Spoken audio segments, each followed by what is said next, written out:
I'm very excited to be here today, the first time for me, 2025 in Singapore. I would like to introduce to you today, well, a little bit of the history of Tether, USDT, and what's next. Something that we introduced just a couple of weeks ago, but I want to use this opportunity to be in probably the biggest hub in Asia for digital assets and cryptocurrency to talk about it. Just a few months ago, I had the honor to be invited to the White House to discuss about the signing of the Genius Act, that is the stablecoin bill. That is a huge success for the entire industry. It happened in July.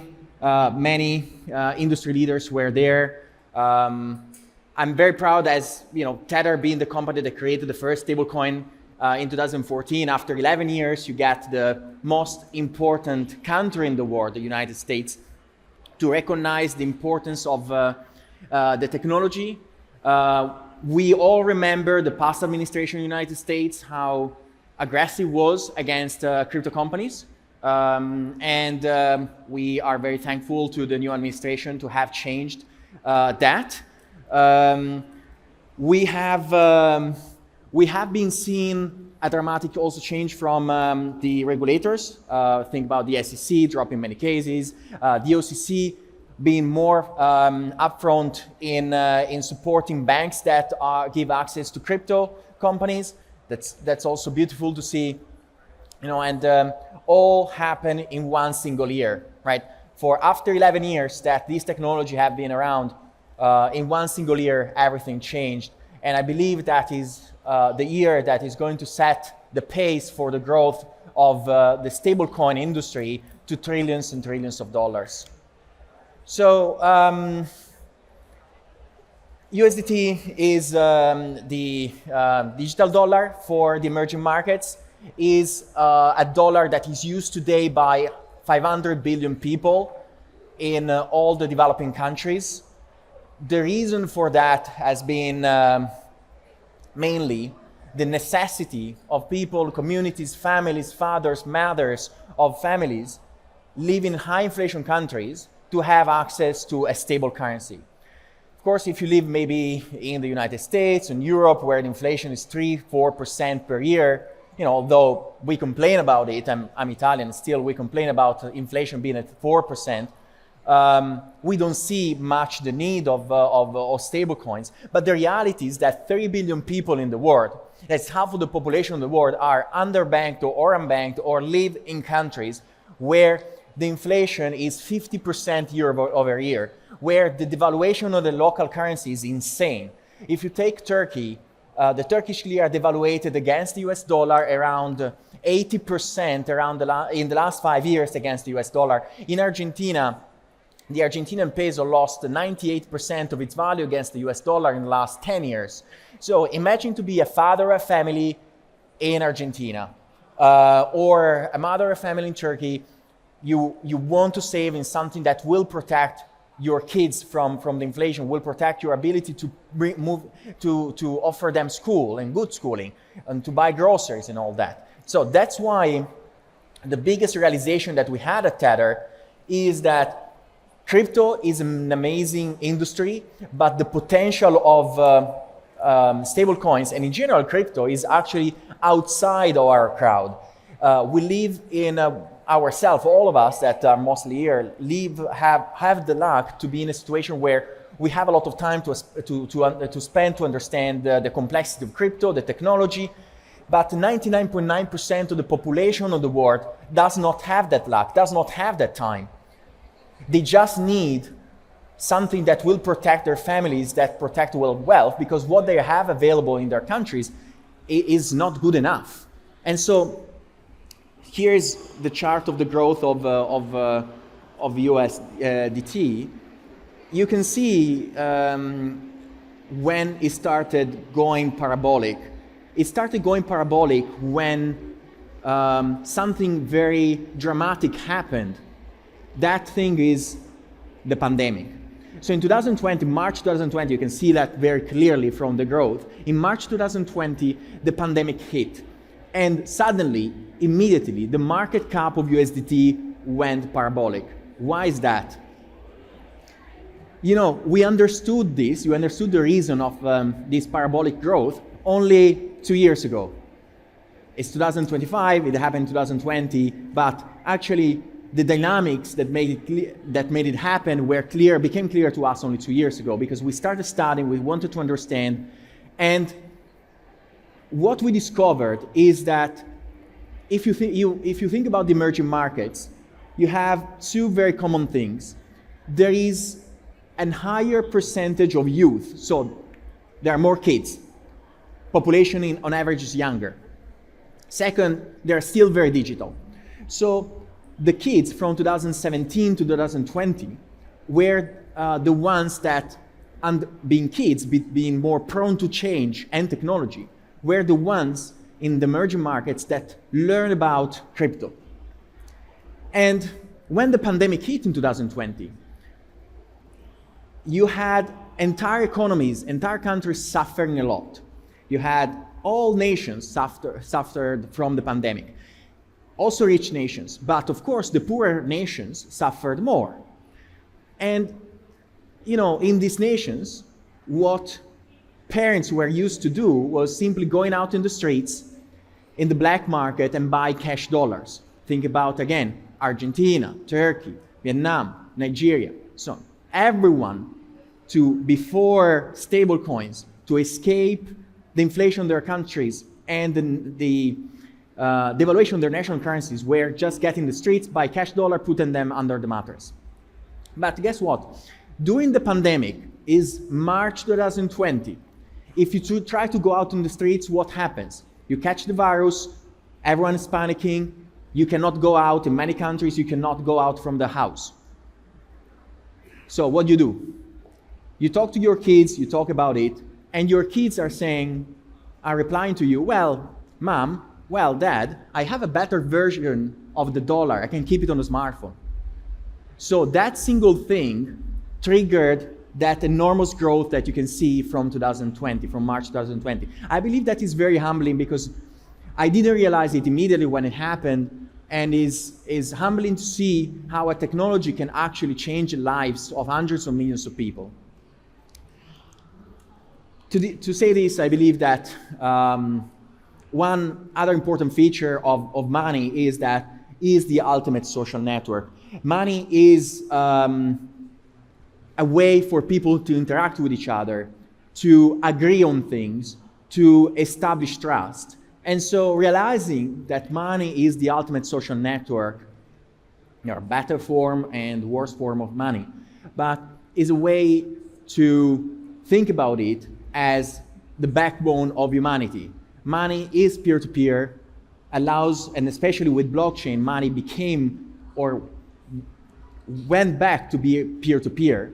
Most of the money that we had in the last 30 years before blockchain, before crypto, money was pushed towards a centralization like cloud in internet. But with blockchain technology and the stable coins, we are successfully bringing back money to be peer-to-peer, to be the fuel of that human interaction that is very important in society. These are some examples of use cases that USDT solved in Lebanon and in Brazil, in Argentina, in all these countries where I was talking about. The growth of our user base has been astonishing. half a billion users, 500 million users.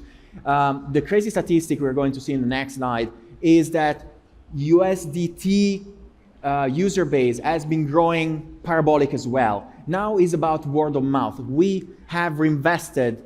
We are very lucky as a company. We're very profitable, and we invested most of our profits to expand this distribution network into the emerging markets.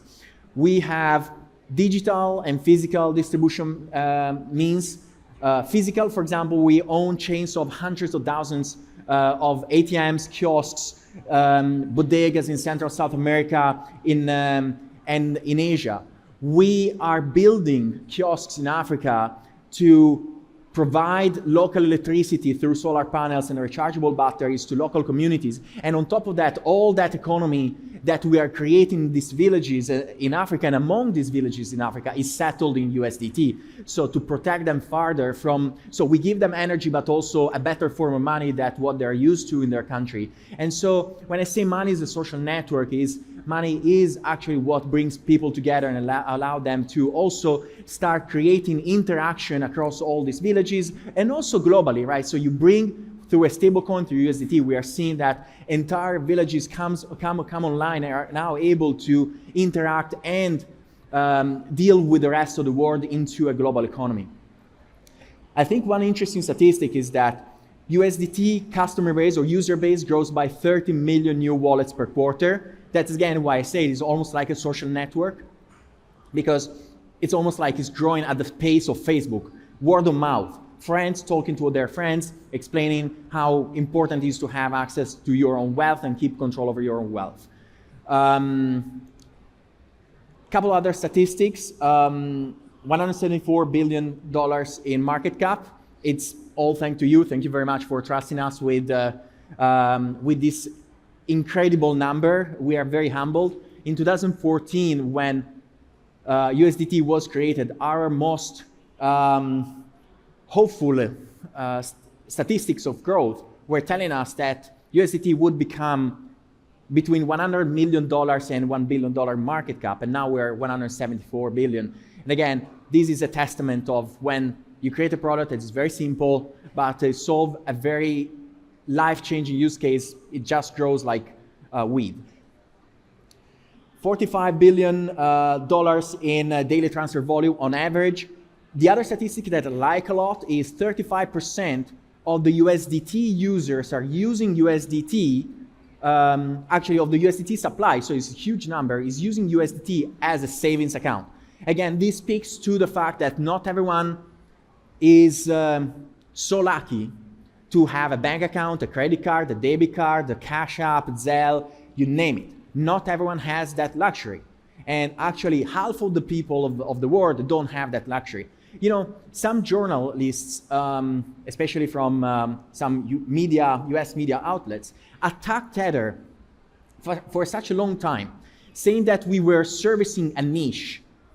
So we were not very serious people because, we are not servicing the big Wall Street guys. We are servicing a niche. Like 3 billion people, half of the population of the world for these guys were a niche. So you can feel the arrogance there. Thank you.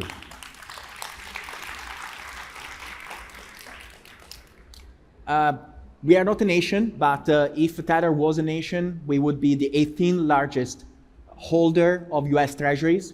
We have more than $130 billion in US treasuries, 70 million transactions per day. I think we have approached, if not reached already, 100 tons of gold of ownership. So we are not a country, but if we were a country, we would be top 35 in gold ownership. And as well, we have more than 110,000 Bitcoin in our Tether group. To us, we want Tether to represent a story of stability, not just stability as a company, but stability for society. The aim for Tether, and a journalist asked me how I can define Tether in just few words, and he suggested the stablecoin company. My answer was no, it's the stable company. So how we can, through finance and technology, we can bring stability to entire communities in the world, because I think that is what we did, what we realized we did with USDT. And I wish I could say, oh, we predicted everything from the beginning, we did everything right. No, absolutely not. We make a lot of mistakes. We didn't do everything perfectly from the beginning, and still now we are making many mistakes. But I think what I'm here today is trying to analyze with you what happened. And again, it's not because we were great. It's simply because it happened because people needed that. It's almost like the success of Tether is directly proportional to the insuccess of many monetary policies that were chosen and implemented by many central banks in the emerging markets. and unfortunately also now today in wealthier countries. So it's kind of an hedge against the instability of the world. You can use USDT for many things, from remittances. That is the remittances corridor in USDT is growing very fast. We already seen corridors where USDT of remittances, for example, between the United States and Turkey, or between UAE and India, where USDT is a sizable percentage of that market. So tens of billions of dollars are being used every month to send money back home. Imagine you are a father of a family, you work far from your children, and you work abroad, you need to send money to your family. And we get charged between 10 and 25% from the remittances companies to send money back home. So you pay taxes, plus you work 1 day a week for the remittances company. How unfair is that? That doesn't make any sense. That should be changed. And that is one of the things I'm most proud of in USDT. We are completely changing that incentive scheme, where the incentive should be able, the real incentive is allow people to interact with each other as a social network, allowing fathers and mothers to send money back home to sustain their families, so that we bring up everyone together. Thank you. It's a savings tool. As I said, 35% of all the USDT users and supply is about savings for all the people that don't have access to saving accounts and banking. Online commerce is growing as well. The gig economy is growing as a use case, very, very strong. Cross-border payments, again, we see enormous amount of USDT used as a tool to settle invoice internationally. Trade finance is something that is also growing. We see commodity trading firms using USDT more and more daily to send money to buy oil, gold, and all the other commodities. The reason is that if you are a commodity trading firm, the way you make money is to optimizing your balance sheet and turn it around as many times as possible. If you have to wait 7 days for sending money from, I don't know, Germany to a country in Africa, then of course you cannot optimize your balance sheet. At the same time, you are not helping the global economy to scale. So USDT is growing by the tens of billions of dollars per day in volume in trade finance. There are a gazillion other different use cases. Now I want to use the last minute before I get kicked out here to talk about the expansion in the United States, because I think that it's all about keeping this innovation pace. I think being the creators of the stablecoin industry, we should continue to innovate and think about how to perfect what we created and adapt it to the different use cases in different jurisdictions. So I don't know if we are going to see a video or not. In 2014, Tether created something the world had never seen, the first stablecoin, a digital dollar. For the first time, millions gained fast, borderless access to dollars. Not through banks, but through code. USDT changed the way money moves, 24/7, without friction, without permission. Now, we're bringing that same invention home, to the US, to the builders, the creators, the earners, those who've been left behind for far too long. Meet USAT, the stablecoin made for Americans. Fast, stable, and backed one-to-one with liquid and stable reserves. Because Tether didn't just invent stablecoins. We built a system to put dollars in your hands, instantly, and in your control. Tether, powering dollars for the next generation. Thank you.